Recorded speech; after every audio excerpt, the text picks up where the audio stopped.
out here at 10 o'clock. I should have ran this video right in the beginning, but we're going to widen this so we can get a RT 105. They're like the Home Depot rental for $300. They're 52 inches, and we need to make access for it. So what we did is a couple of basic tools right there. Level, went through the nearest mortar joint to grade, and then we'll just gravel a ramp in and out. Okay, I'm 15 minutes in. Our next tools is our sledgehammer. See if we can snap it, even though there's rebar in there. But let's see if we can break it loose. All right, this is the opening we're opened up for the Bobcat, the bulldozer.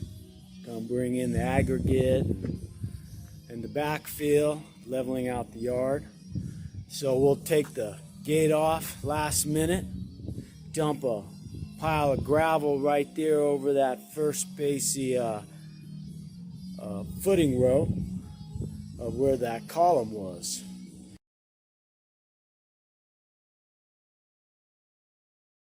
All right, so this is our access in. Got a couple inches on each side. Pretty nice hole. Little ramp.